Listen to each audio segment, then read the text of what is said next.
Sabi niyo, bago. Apa? Bagong nilalang. Tapos sasabi rin, isa ng bagong nilalang, wala na yung dating pagkatao. Ano yun wala? Dating pagkatao. Ano yun wala? Dating pagkatao. Kung dati nagmumura ka, ano? Sino nagmumura dito dati? Pakita sa kanan. Oh, yung amin.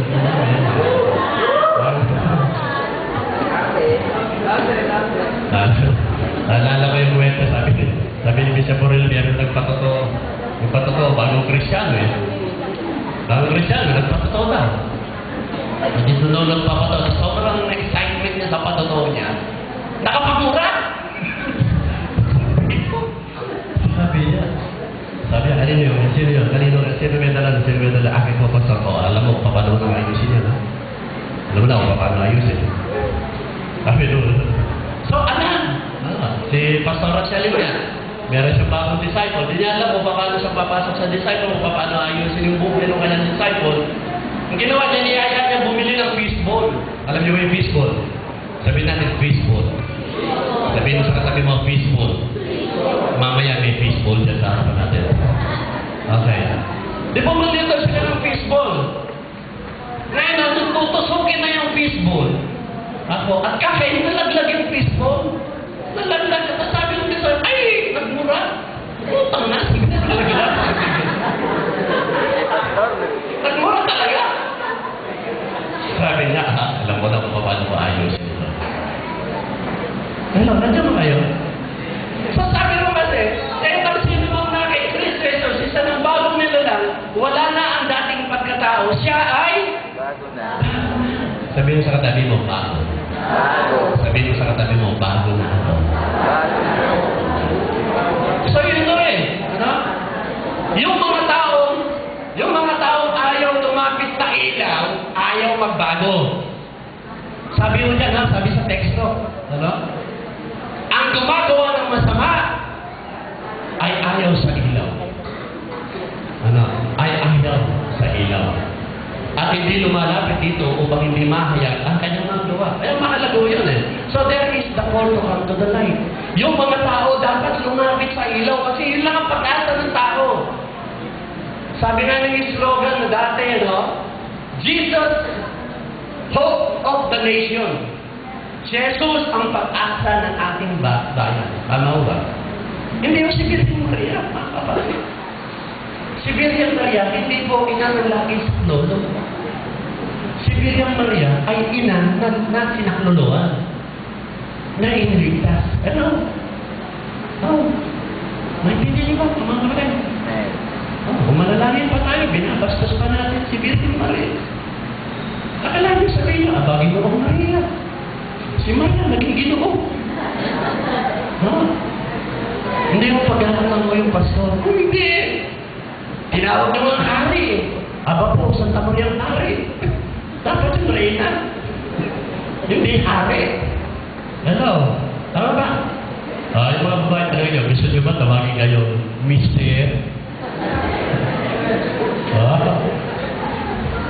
O gusto niyo ba tawagin kayong King? Hindi naman. Ang pag-asa lang natin ng Panginoong Jesucristo. So, kailangan ng tao lumapit sa ilaw. Pangalawa, there is, we are called to receive the light. Na tayo tinawag para tanggapin ang ilaw. Okay, tingnan natin yung verse para mabilis tayo. Ngunit ang lahat ng tumanggap at nanalig sa Kanya ay pinagkalooban niya ng karapatang maging anak ng Diyos. Tandaan niyo, mga kapatid, walang ipinapanganak na anak ng Diyos. Hello? Amen. Walang ipinapanganak na anak ng Diyos. Lahat ay ipinanganak sa pagkakasala. Amen ba doon? Amen. Lahat tayo pinanganak sa pagkakasala. Ngayon, magiging anak lang ng Diyos ang isang tao kapag naunawaan niya yung ginawa ng Panginoong Jesucristo doon sa krus ng Kalbaryo na si Jesus ay namatay dahil sa kanyang kasalanan. At kapag naunawaan niya yun, natagsisi ng kasalanan, lumapit sa Panginoon, tumanggap sa Panginoon, binuksan ang puso sa Panginoon. Ang sabi ng Bible, John 1:12, ang lahat ng tumanggap at nanalig sa kanya ay pinagkalooban niya ng karapatan maging anak ng Diyos. Doon ka palang nagiging anak ng Diyos pag tumanggap ka sa Panginoon. Kaya hindi lamang basta lalapit ka sa ilaw, kailangan tanggapin mo yung ilaw. Amen mo ba? Pangatlo, we are called to walk in the light. So, hindi lamang lalapit ka sa ilaw, hindi lamang tatanggap ka sa ilaw, kinakailangan lumakad ka sa ilaw, sa liwanag. Tingnan natin ang verse. Sabi niya, dati nasa kadiliman kayo. Sabi ni Pablo, dati nasa kadiliman kayo, ngunit ngayon nasa liwanag, sapagkat kayo'y sa Panginoon, mamuhay kayo gaya ng nararapat sa mga taong naliwanagan. Sabi ni Pablo, dati, sabi niya, pinapaalala ni Pablo, dati kalagayan natin eh.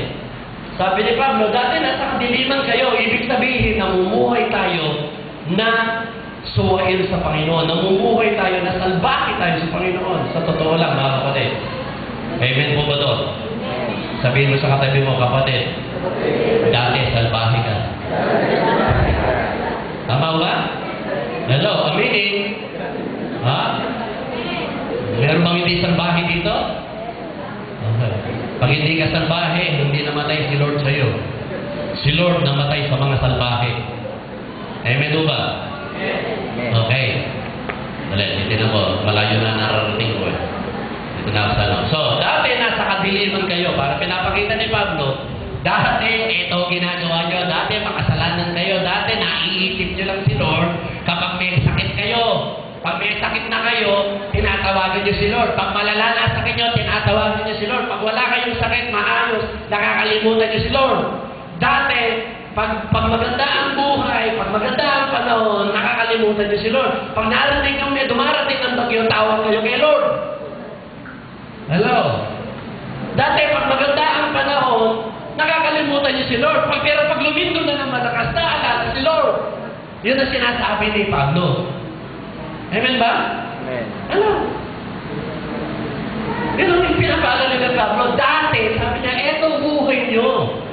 Dati, mga salbaki kayo. Dati, kinakalimutan niyo si Lord. Pero ngayon, sabi ni Pablo, pero ngayon, nasa liwanag na kayo. Bakit? Sapagkat kayo'y sa Panginoon. And then, dahil nasa Panginoon tayo, nasa liwanag tayo, ang sabi ni Pablo, mamuhay kayo gaya ng nararapat sa mga taong naliwanagan. Hello? Dapat daw, ang buhay natin ngayon, hindi na katulad ng dati.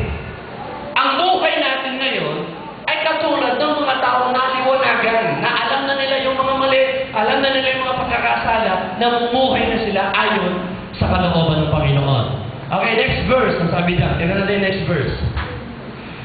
1 John chapter 1, verse 5 to 6. Ang sabi niya, ngunit ang tumutupad sa salita ng Diyos ay umiibig sa Kanya ng wagas. Okay, dito natin makikita yung mga alagad eh. Yung mga disciple. Sabi rito, makinig kayo mabuti, sabi po, ngunit ang tumutupad sa salita ng Diyos, ano raw? Umiibig ng wagas. Saan tumutupad? Salita ng Diyos. Ano ang magiging resulta? Umiibig ng wagas.